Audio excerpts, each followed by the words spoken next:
Have you ever pondered on why some people decide to end their own lives? Is it an isolated decision, or is there more depth to it?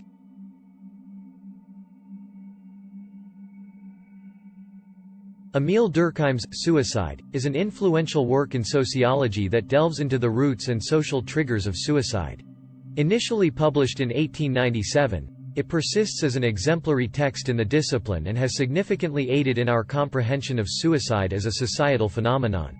In this video, we will summarize the main points and arguments presented in Suicide, highlighting noteworthy paragraphs and phrases throughout the book.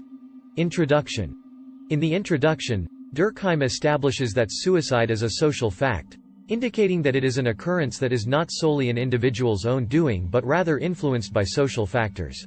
He contends that suicide is not just a byproduct of an individual's pathology but rather determined by the social and cultural settings in which they exist.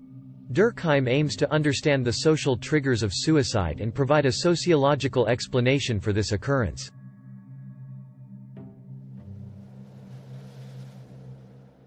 Part 1. Suicide and extra-social causes.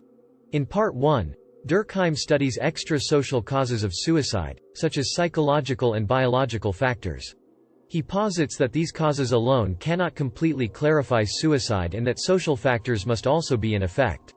Durkheim notes that although suicide rates may differ among various societies, they remain relatively stable within a given society over time, indicating that social factors must be influencing suicide rates.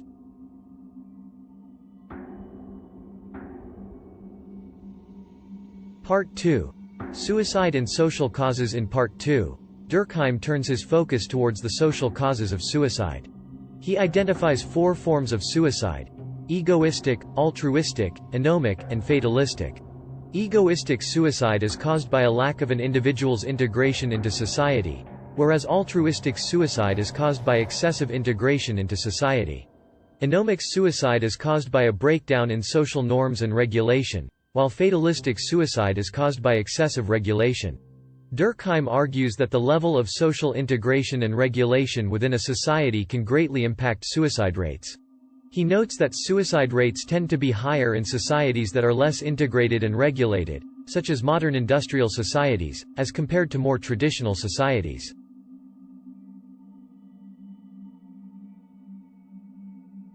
Part 3. Suicide and individual factors. In Part 3, Durkheim examines the role of individual factors in suicide. He argues that while social factors are the primary causes of suicide, individual factors can also contribute to suicidal behavior. Durkheim notes that certain personality types may be more vulnerable to suicide, such as those who are highly sensitive or who lack the ability to adapt to changing circumstances.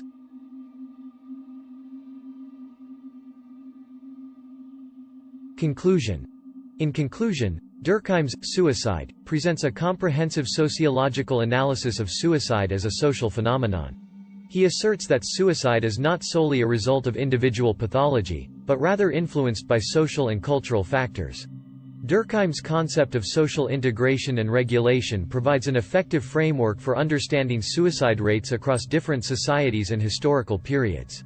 Durkheim's work has had a lasting impact on the field of sociology, and his ideas continue to influence contemporary research on suicide. His emphasis on the social roots of suicide has helped shift the focus away from individual blame and towards the societal and cultural factors that contribute to suicidal behavior. In conclusion, Emile Durkheim's Suicide is a seminal work in sociology that provides a compelling sociological analysis of suicide as a social phenomenon. His exploration of extra-social, social, and individual factors that contribute to suicide rates provides a comprehensive framework for understanding this complex issue. By establishing suicide as a social fact and highlighting the importance of social integration and regulation, Durkheim's work has had a profound impact on our understanding of suicide and its prevention.